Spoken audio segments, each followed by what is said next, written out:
Hello friends, എല്ലാവർക്കും നമസ്കാരം. നിങ്ങളേവരും കാത്തിരിക്കുന്ന രേവതിയുടെയും സച്ചിയുടെയും നാളത്തെ വിശേഷത്തിലേക്ക് എല്ലാ കൂട്ടുകാർക്കും സ്വാഗതം. എല്ലാവർക്കും നല്ലൊരു ദിവസം ആശംസിച്ചുകൊണ്ട് തന്നെ നമുക്ക് നാളത്തെ വിശേഷത്തിലേക്ക് കിടക്കാം. അതിനുമായിട്ട് ആരെങ്കിലും നമ്മുടെ ഈ ചാനലെ ആദ്യമായിട്ട് കാണുന്നുണ്ടെങ്കിൽ ഒന്ന് സബ്സ്ക്രൈബ് ചെയ്ത് വെച്ചാൽ കേട്ടോ. അതിനോടൊപ്പം നമ്മുടെ വീഡിയോ ഇഷ്ടപ്പെടുകയാണെങ്കിൽ ഒരു ലൈക്കും കൂടി അടിച്ചിട്ട് പോകാൻ മറക്കരുതേ. അപ്പൊ നമുക്ക് നേരെ നാളത്തെ വിശേഷത്തിലേക്ക് തന്നെ കിടക്കാം. അങ്ങനെ ഇന്ന് അവസാന ഭാഗമായിട്ട് നമ്മൾ കണ്ടതല്ല, ഞാൻ രാവിലെ കഥ ഇട്ടിട്ടുണ്ടായിരുന്നു. അതിൽ ഞാൻ കഥ ഫുള്ള് വിശേഷം ഇന്നത്തെ പറഞ്ഞിട്ടുണ്ടായിരുന്നു. അതിന്റെ അവസാന ഭാഗം എന്ന് പറയുന്നത് നമ്മുടെ സച്ചിയും രേവതിയും എല്ലാവരും കൂടി ചേർന്നിരുന്ന്, ശ്രുതിയും ശ്രീകാന്ത് മഷയൊക്കെ ഉണ്ട്, എല്ലാവരും കൂടെ ചേർന്നിരുന്ന് രാവിലെ ബ്രേക്ക്ഫാസ്റ്റ് കഴിക്കുകയാണ്. അപ്പൊ അതിനിടയിൽ നമ്മുടെ ശ്രുതിക്ക് കഴിക്കാൻ പാടില്ലല്ലോ, അതൊക്കെ പറഞ്ഞു. ഇപ്പൊ ചന്ദ്രയ്ക്ക് വിഷയമൊന്നുമല്ല, ശ്രുതി ഇനി വ്രതം എടുത്തില്ലെങ്കിലും കുഴപ്പമില്ല. കയ്യിലിപ്പം 25 ലക്ഷം കിട്ടി, ഇനിയിപ്പോ 25 ലക്ഷം കിട്ടാൻ പോകുന്നു. അപ്പൊ പിന്നെ മരുമോൾ ഇനിയിപ്പോ വ്രതം എടുത്തില്ലെങ്കിലും കുഴപ്പമില്ല എന്നുള്ളൊരു മട്ടാണ് നമ്മുടെ ചന്ദ്രയ്ക്ക്. അപ്പൊ ഇതിനിടയ്ക്കാണ്, നിങ്ങൾ ആരും അസൂയപ്പെടേണ്ട കാര്യമില്ല, എനിക്ക് എൻ്റെ അമ്മായിയച്ഛൻ അയച്ചു തന്ന പൈസയും കൊണ്ട് ഞാൻ ബിസിനസ് ചെയ്ത് വലിയൊരു ബിസിനസ്മാനായിട്ട് മാറും. അത് ഞാൻ പ്രവർത്തിച്ച് കാണിച്ചു തരും. ഇങ്ങനെ പറയുമല്ല, പ്രവർത്തിച്ച് കാണിച്ചു തരും എന്നൊക്കെ പറഞ്ഞപ്പോഴത്തേക്കും പെട്ടെന്ന് നമ്മുടെ സച്ചി, അല്ല നീ അല്ലേടാ നേരത്തെ പറഞ്ഞത് നിന്റെ ഭാര്യയുടെ പേരിലാണ് നിന്റെ അമ്മായിച്ചൻ പൈസ അയച്ചതെന്ന്, അതിപ്പോ നിന്റെ പേരിലായോ? അത് പിന്നെ എന്റെ അക്കൗണ്ടിലേക്കാ. അതെങ്ങനെ ശരിയാകും? ഒരു എത്തും പിടിയും കിട്ടുന്നില്ലല്ലോ. എന്റെ ഭാര്യയ്ക്ക് എന്റെ ഭാര്യയുടെ അമ്മ പൈസ കൊടുക്കുവാണെങ്കിൽ എനിക്കല്ല തരുന്നത്, എന്റെ ഭാര്യയുടെ കയ്യിൽ. ഇപ്പൊ എനിക്ക് തരാനുള്ളതാണെങ്കിലും എന്റെ ഭാര്യയുടെ കയ്യിൽ കൊടുക്കും. അല്ല ശ്രീകാന്തിന്റെ അമ്മായിയമ്മ കൊണ്ടുപോയി എന്ത് കൊടുത്താലും ശ്രീകാന്തിന്റെ കയ്യിലല്ലല്ലോ, നിന്റെ ഭാര്യയുടെ കയ്യിലല്ലേ കൊടുക്കുന്നത്. അപ്പൊ അത് ശരിയാണെന്ന് നമ്മുടെ ശ്രീകാന്തും ശരിവെച്ചു. ഇത് കേട്ട് കഴിഞ്ഞപ്പോഴത്തേക്കും നമ്മുടെ രവീന്ദ്രൻ പറഞ്ഞു, അതെന്താ മോളെ, നിന്റെ ഇളയച്ചൻ നിന്റെ ഭർത്താവിന്റെ പേരിലേക്ക്, ശ്രുതിയുടെ പേരിലേക്ക് അയച്ചത്? നിന്റെ പേരിലേക്കല്ലായിരുന്നു അയക്കേണ്ടത്. അപ്പൊ നമ്മുടെ ശ്രുതിക്കൊന്നും പറയാൻ കിട്ടുന്നില്ല. പെട്ടെന്ന് ശ്രുതി പറഞ്ഞു, അത് പിന്നെ ഇൻകം ടാക്സ് അതൊക്കെ പ്രശ്നമാകും അച്ഛാ. അത് മാത്രമല്ല, ഇത് ബിസിനസ് ചെയ്യാനുള്ളതാണല്ലോ. അപ്പം ബിസിനസ്സിന് ഇൻവെസ്റ്റ് ചെയ്യാൻ ആയതുകൊണ്ട് തന്നെ നമുക്ക് കുറെ പ്രോഫിറ്റ് ഒക്കെ കിട്ടണമെങ്കിൽ ഇതിൽ നിന്ന് ശ്രുതിയുടെ പേരിൽ തന്നെ ബിസിനസ് തുടങ്ങണം, ശ്രുതിയുടെ അക്കൗണ്ടിൽ നിന്ന് തന്നെ അത് ട്രാൻസ്ഫർ ആകണം, അങ്ങനെയൊക്കെ ഉണ്ട് എന്ന് പറഞ്ഞു. അപ്പോഴത്തേക്കുമാണ് നമ്മുടെ സച്ചി ചോദിച്ചത്, അങ്ങനെയൊക്കെ ഉണ്ടോ? ഓഹോ, ഇതെവിടുത്തെ ന്യായം? അപ്പൊ ചന്ദ്ര പറഞ്ഞു, പിന്നെ നിനക്ക് എന്തറിയാടാ, നിനക്ക് അമ്മ ഒന്ന് കൂട്ടി വായിക്കാൻ പോലും അറിയത്തില്ലല്ലോ ചൊവ്വേ നേരെ. നീ എന്തോ പച്ചു, നീ പറ, നീ പച്ചത്. നിന്റെ കെട്ടിയോളും കണക്കാ, പാച്ചും ഇല്ല, ഒന്നും ചെയ്തില്ല. പിന്നെ നീ കൂടുതൽ ഇതിനെക്കുറിച്ച് പറയണ്ട, വിവരമുള്ളവർ സംസാരിക്കുന്നത് കേട്ടിട്ട് മിണ്ടാതിരുതാ മതി. ഇൻകം ടാക്സ് എന്ന് പറഞ്ഞാൽ എന്നാ നിനക്ക് അറിയാമോടാന്ന് ചോദിക്കുമ്പോഴത്തേക്കും, അയ്യോ എന്റെ പൊന്നോ, ഞാനൊന്നും പറഞ്ഞില്ലേ, ഞങ്ങൾ പാച്ചുമില്ല, ഞങ്ങൾ ഒന്നും ചെയ്തില്ല. അതെ, സാച്ചവനാണല്ലോ ഇവന്, ഇവന് എന്ത് ജോലിയുണ്ട്? അപ്പോഴത്തേക്കും വീണ്ടും നമ്മുടെ ശ്രുതി പറഞ്ഞു, എന്തിനാ സച്ചി ഇങ്ങനെ വെറുതെ കളിയാക്കുന്നത് എൻ്റെ ഭർത്താവിനെ? എൻ്റെ ഭർത്താവ് ബിസിനസ് ചെയ്ത് നല്ല ജോലി ചെയ്ത് ഇനി ഇപ്പൊ സമ്പാദിക്കാൻ പോവുകയാണ്. അത് ശ്രുതി പറഞ്ഞല്ലോ, ശ്രുതി കാണിച്ചു തരും. അപ്പൊ പിന്നെ പറഞ്ഞാൽ മതി, എന്തിനാ വെറുതെ വീണ്ടും ഈ എൻ്റെ ഭർത്താവിനെ ഇങ്ങനെ കുറ്റം പറയുന്നത്? എൻ്റെ അച്ഛൻ പൈസ അയച്ചതെന്ന് പറഞ്ഞുകൊണ്ട് ഇത്ര പ്രശ്നം എന്താ സച്ചിക്ക് എന്ന് പറയുമ്പോഴത്തേക്കാണ് ചന്ദ്ര പറയുന്നത്, അത് ഞാൻ പറഞ്ഞില്ലേ മോളെ, ഇവനെ ഭയങ്കര എരിച്ചില്ല, ഇവന്റെ ഭാര്യ വീട്ടിൽ നിന്നൊന്നും കിട്ടുന്നില്ലല്ലോ, അതിന്റെ കുറച്ചില്. അപ്പൊ ചന്ദ്ര പറഞ്ഞു, രേവതി പറഞ്ഞു, അമ്മേ നിർത്തുന്നുണ്ടോ? നിങ്ങൾ എന്തിനാ പറയുമ്പോ എന്റെ വീട്ടുകാരെയും എന്റെ ഈ പേരെടുത്തിടുന്നത്? നിങ്ങൾ അച്ഛനും അമ്മയും മക്കളും സംസാരിക്കുമ്പോൾ എന്തിനാ വെറുതെ എന്റെ വീട്ടുകാരെ പിടിച്ചിടുന്നത്? എന്റെ വീട്ടുകാർക്ക് തരാൻ പൈസയൊന്നുമില്ല, അതൊക്കെ ശരിയാണ്. അങ്ങനെ എപ്പോഴും എന്റെ വീട്ടുകാരെ എന്നെയും പറയേണ്ട കാര്യമില്ല എന്നിങ്ങനെ പറഞ്ഞപ്പോഴത്തേക്കും രവീന്ദ്രൻ പറഞ്ഞു, എന്തിനാ ചന്ദ്ര വെറുതെ, അവൾ എന്തെങ്കിലും നിന്നോട് പറഞ്ഞോ? സച്ചിയല്ലേ പറഞ്ഞത്? സച്ചിനെ പിരികേറ്റി വിടുന്നതേ അവളാണ്. അപ്പൊ അങ്ങനെ ആയിട്ടോ. ഏതായാലും ഈ സമയത്ത് നമ്മുടെ ശ്രുതിയും ഹർഷയും എല്ലാവരും ആഹാരമൊക്കെ കഴിച്ചിട്ട് എണീറ്റങ്ങ് പോയി കഴിഞ്ഞപ്പോഴത്തേക്ക് നമ്മുടെ ശ്രുതിനെ വിളിച്ചിട്ട് റൂമിൽ കൊണ്ടുപോയിട്ട് പറഞ്ഞു, എന്ത് പണിയാ എൻ്റെ പൊന്ന് ശ്രുതി കാണിക്കുന്നത്? ശ്രുതി എന്തിനാ ശ്രുതിയുടെ പേരിലേക്കാ പൈസ ട്രാൻസ്ഫർ ചെയ്തതെന്ന് പറഞ്ഞത്? അത് പിന്നെ അപ്പം ഞാനേ അറിയാതെ പറഞ്ഞു പോയതാ. ഇനിയിപ്പം നിന്റെ പേരിലേക്കാന്ന് പറഞ്ഞു കഴിഞ്ഞിട്ടുണ്ടെങ്കിൽ ഇനിയിപ്പം അത് പല പ്രശ്നങ്ങൾ ഉണ്ടാക്കും. അല്ല, കണ്ടില്ലേ സജിക്ക് സംശയം തോന്നിയത്? എൻ്റെ അച്ഛൻ അയക്കുകയാണ്, എൻ്റെ പേരിലേക്കല്ലേ അയക്കുന്നത്. ഇനി ഈ പൈസയുടെ കാര്യം ഇവിടെ മിണ്ടിപ്പോകരുത്. പൈസ നമ്മുടെ കയ്യിലുണ്ടെന്ന് ആരും അറിയണ്ട. എങ്കിൽ വേണ്ട, ആരെ അറിയിക്കുന്നില്ല. അല്ല, സോറി, ഇനിയിപ്പം എന്നോട് ക്ഷമിക്കേ, ഞാൻ ആരോടും പറയില്ല. ഓക്കെ, ഗോഡ് പ്രോമിസ്, ഇനി ആരോടും പറയില്ല മോളെ. ശ്രുതിയാണ് സത്യം, ഇനി ആരോടും ഞാൻ ഈ പൈസയെ കുറിച്ച് സംസാരിക്കത്തില്ല. എങ്കിൽ പിന്നെ മര്യാദയ്ക്ക് നിന്നോ എന്നൊക്കെ ഇങ്ങനെ നമ്മുടെ ശ്രുതി ഇങ്ങനെ പറഞ്ഞ് പേടിപ്പിക്കുകയാണ്. മാത്രമല്ല, ബിസിനസ്സും പൈസയുടെ ഒക്കെ കാര്യം എന്നോട് ചോദിക്കാതെ ഒന്നും ചെയ്തു പോകരുത് എന്ന് നമ്മുടെ ശ്രുതി പറഞ്ഞ് ശ്രുതിനെ കൊണ്ട് സമ്മതിപ്പിക്കുന്നുണ്ട്. ഈ സമയത്ത് രേവതി കിച്ചണിൽ എന്തോ പണിയും കാര്യങ്ങളൊക്കെയാണ് കേട്ടോ. അങ്ങോട്ടേക്ക് നമ്മുടെ ശ്രുതി ചെല്ലുക. ശ്രുതി ചെന്നിട്ട്, അതെ രേവതി, നിന്നോട് എനിക്കൊരു കാര്യം പറയാനുണ്ടെന്ന് പറഞ്ഞു. ഇപ്പൊ രേവതി വെച്ചാൽ എന്താ ശ്രുതി? അത് വേറൊന്നുമല്ല, നിന്റെ ഭർത്താവിന് എന്താ കുഴപ്പം? നിന്റെ ഭർത്താവ് എന്തിനാ എന്റെയും എന്റെ ഭർത്താവിന്റെയും കാര്യം നോക്കാൻ വരുന്നത്? അതിന്റെ കാര്യമുണ്ടോ? ഞാനും എന്റെ ഭർത്താവും ബിസിനസ് ചെയ്യുവോ ചെയ്യാതിരിക്കുകയോ, എന്റെ അച്ഛൻ തന്ന പൈസ ഞങ്ങൾ ചെലവാക്കുകയോ ചെലവാക്കാതിരിക്കുകയോ ഒക്കെ ചെയ്യും. നിന്റെ ഭർത്താവിന് എന്താടി കുഴപ്പമെന്ന് ചോദിച്ചപ്പോഴത്തേക്കും, അല്ല ശ്രുതി, നീ എന്താ ഇങ്ങനെയൊക്കെ സംസാരിക്കുന്നത്? എന്റെ ഭർത്താവിന് കുഴപ്പം എന്താന്ന് ചോദിച്ചാലേ, ദേ നമ്മൾ രണ്ടും പുറത്തുനിന്ന് വന്നവരാ, അവരകത്തുള്ളവരാ. എന്റെ ഭർത്താവ് സ്വന്തം ചേട്ടനോടല്ലേ കാര്യങ്ങളൊക്കെ പറയുന്നത്. അതിനിപ്പം വലിയ തെറ്റാവുന്നത് എങ്ങനെയാ? എന്റെ ഭർത്താവ് എന്തെങ്കിലും പറഞ്ഞിട്ടുണ്ടെങ്കിൽ മനസ്സിൽ കുശുമ്പോ അസൂയോ ഒന്നും വെച്ചല്ല പറയുന്നത്. എന്റെ ഭർത്താവിന് ഇവിടെ ആരും ചീത്തയാക്കാനും നോക്കണ്ട. എന്റെ ഭർത്താവ് എന്തെങ്കിലും പറഞ്ഞിട്ടുണ്ടെങ്കിൽ സ്വന്തം ചേട്ടനോടാന്ന് പറഞ്ഞപ്പോ, അയ്യോ ചേട്ടൻ ഇങ്ങനെ ഒലിക്കുവാണല്ലോ സ്നേഹം. അതെ, സ്നേഹം കൊണ്ടൊന്നും അല്ല രേവതി, നിന്റെ ഭർത്താവ് എന്റെ ഭർത്താവിനോട് ഇങ്ങനെയൊക്കെ പറയുന്നത്. വയറ്റിലിരിച്ചില്, നേരത്തെ ആന്റി പറഞ്ഞില്ലേ, അത് തന്നെ. അസൂയ, കുശുമ്പ്. ഞാനും എന്റെ ഭർത്താവ് ഇനിയിപ്പോ ബിസിനസ് ചെയ്ത് വലിയ ആളായി പോയാലോ, അത് ഓർത്തിട്ടല്ലേ എന്നും എന്റെ ഭർത്താവ് ജോലിയും വേലയും ഇല്ലാതെ ഇങ്ങനെ തെണ്ടി തിരിഞ്ഞ് നടക്കുന്നത്. നിന്റെ ഭർത്താവിനെ കാണണം, അതുകൊണ്ടല്ലേ ഇങ്ങനെയൊക്കെ. എനിക്കറിയാം. അതെ, അവനോട് പോയി പറഞ്ഞേരെ, സച്ചിയോട്. വേണ്ട, എന്റെ ഭർത്താവിനോടും എന്നോടും കളിക്കാൻ വരണ്ട. ഞാനും എന്റെ ഭർത്താവും എങ്ങനെയെങ്കിലും ജീവിച്ചോളാം. ഞങ്ങളുടെ കാര്യത്തിൽ ദയവ് ചെയ്ത് കയറി ഇടപെടരുത്. ഇനി ഇടപെടാൻ വന്നാല് നോക്കിക്കോ, ഞാൻ ഇങ്ങനെയല്ലായിരിക്കും പ്രതികരിക്കുന്നതെന്ന് പറഞ്ഞപ്പം, അല്ല ഞാനൊരു കാര്യം ചോദിച്ചോട്ടെ ശ്രുതി, നീ കഴിഞ്ഞിടയ്ക്ക് ഞാന് സച്ചേട്ടന് കാറ് മേടിച്ചു കൊടുത്തപ്പം എവിടെ നിന്നാണ് പൈസ, എങ്ങനെയാണ് അങ്ങനെയാണെന്നൊക്കെ വന്ന് ചോദിക്കുന്നത് കേട്ടല്ലോ.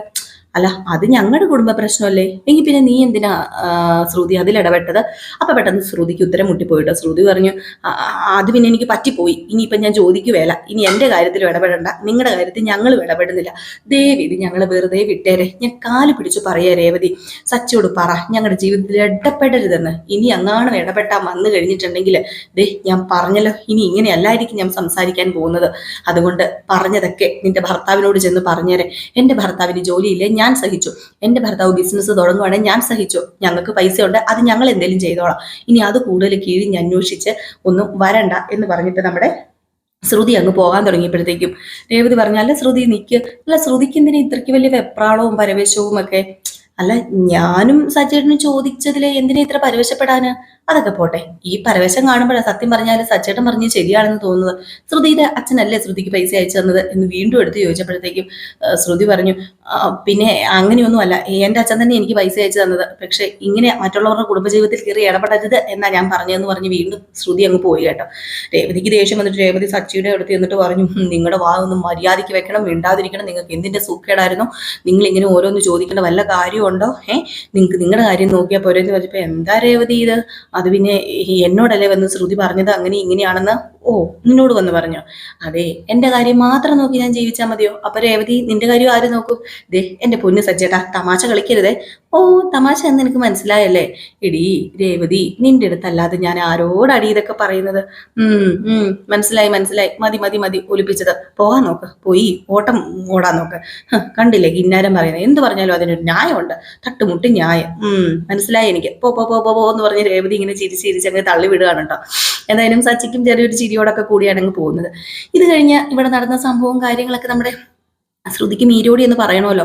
അങ്ങനെ മീരയോട് ഇവിടെ നടന്ന കാര്യങ്ങളൊക്കെ പോയി പറയാണ്. അങ്ങനെ മീര ഇത് കേട്ട് കഴിയുമ്പോഴത്തേക്കും, എടി നുണയുടെ മേൽ നുണയാണല്ലോടി നീ വീണ്ടും ഉണ്ടാക്കി വെക്കുന്നത്, ഇത് വലിയ പ്രശ്നമാവില്ലേ? എന്ത് പ്രശ്നം? ഒരു പ്രശ്നമാവാൻ പോകുന്നില്ല.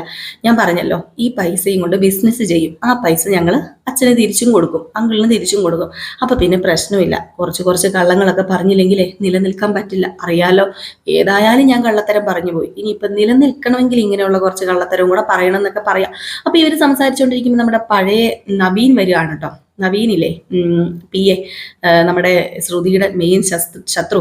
അങ്ങനെ നവീൻ വന്നിട്ട്, അതെ നിങ്ങൾ രണ്ടും ഇവിടെ നിന്ന് ഇങ്ങനെ സംസാരിക്കുന്നത് എന്തിനാ? അതെ, എനിക്ക് കുറച്ച് സംസാരിക്കാനുണ്ട്. അതെ എന്റെ പൊന്നു കല്യാണി, ഞാൻ നിന്നോട് പറഞ്ഞായിരുന്നല്ലോ എന്റെ മാരേജിന്റെ കാര്യം. അതിനിപ്പോ ഞങ്ങൾ എന്ത് ചെയ്യണം? നിങ്ങളുടെ മാരേജിന് വരണോ? മാരേജിന് വരുമൊന്നും വേണ്ട, വന്നാ കുഴപ്പമൊന്നുമില്ല.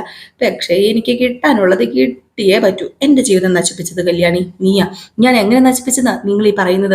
അയ്യോ, എന്റെ ഭാര്യ എന്റെ അടുത്തുനിന്ന് പോയോ, എന്റെ മകൻ എന്റെ അടുത്തുനിന്ന് പോയോ, ഇനി അതുപോലൊരു കുടുംബം കെട്ടിപ്പൊക്കിക്കൊണ്ട് വരാൻ ഞാൻ എന്തുമാത്രം കഷ്ടപ്പെടേണ്ടി വരും എനിക്കറിയാലോ.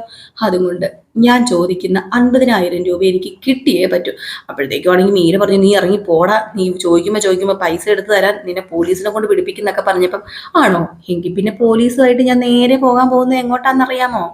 ഉം കല്യാണി നിന്റെ വീട്ടിലേക്ക് നിന്റെ അമ്മായി അച്ഛനെയും നിന്റെ അമ്മായി അമ്മേനെയും നിന്റെ ഭർത്താവിനെയും ഒക്കെ എനിക്കൊന്ന് കണ്ടേ ഒന്ന് സംസാരിക്കണം. അത് കഴിയുമ്പോ പിന്നെ എന്തു ഏതും ആകാലോ. പിന്നെ നിനക്ക് ആ വീട് നഷ്ടപ്പെടൂല്ലോ. ആ എന്റെ ജീവിതം കളഞ്ഞ് നിന്റെ ജീവിതം കളയാനും എനിക്ക് നിസ്സാരമാണെന്ന് പറഞ്ഞപ്പോഴത്തേക്കും ശ്രുതി പറഞ്ഞു, ഒന്ന് നിർത്തുന്നുണ്ടോ നിങ്ങൾക്ക് എത്രയാ വേണ്ടെന്ന് വെച്ചാൽ ഞാൻ തരാന്ന് പറഞ്ഞു.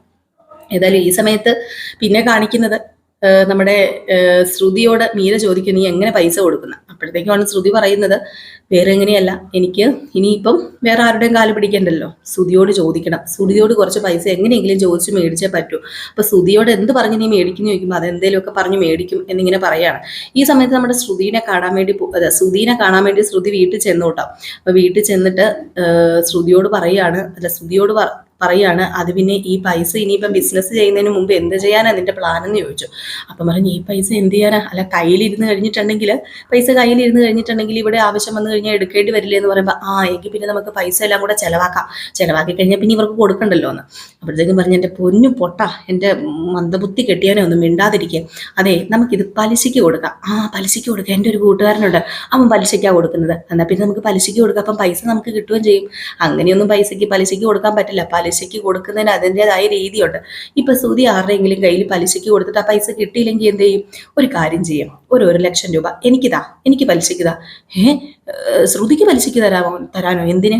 അല്ല, നമുക്ക് നോക്കാം. എനിക്ക് 1,00,000 രൂപ പലിശയ്ക്ക് തരുമ്പം ഞാൻ മാസം 2,000 രൂപ ശ്രുതിക്ക് തരും. അത് ശ്രുതിക്ക് ഒരു ഇതല്ലേ, മാസം 2,000 രൂപ വെച്ച് ശ്രുതിക്ക് കിട്ടില്ലേ? അതുപോലെ 2,00,000 രൂപ തന്നാൽ അത് 4,000 ആകും. അങ്ങനെ നമ്മുടെ പൈസ ഇരട്ടിക്കില്ലേ? അപ്പം ശ്രുതി, നിനക്കെന്തിനാ ഈ പൈസ? ഞാൻ പറയുന്നതേ, ഞാനിത് ആർക്കെങ്കിലും കൊടുത്ത് നമുക്ക് പൈസ ഇരട്ടിച്ചാൽ പോരെ, അല്ലെങ്കിൽ ഞാൻ എൻ്റെ ബിസിനസ്സിലേക്ക്, എൻ്റെ ബ്യൂട്ടി പാർലറിലേക്ക് ഇൻവെസ്റ്റ് ചെയ്യും. ഏതായാലും 2,000 രൂപ ശ്രുതിക്ക് വെറുതെ കിട്ടില്ലേ മാസം?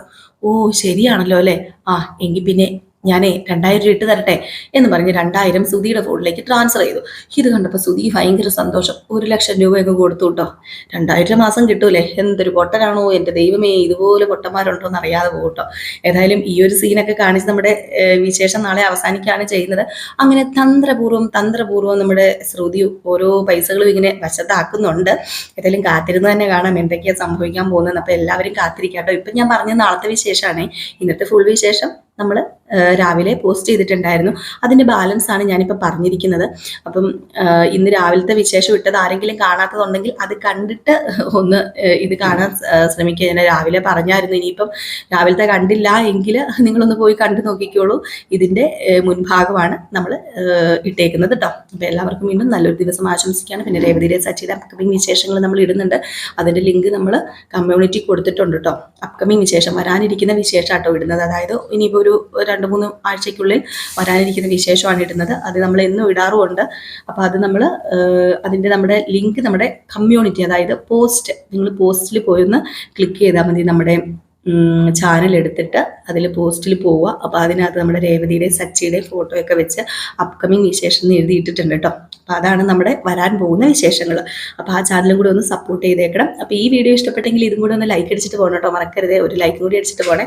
അപ്പോൾ എല്ലാവർക്കും വീണ്ടും നല്ലൊരു ദിവസം ആശംസിച്ചുകൊണ്ട് നിർത്തുന്നു. Tata, bye bye.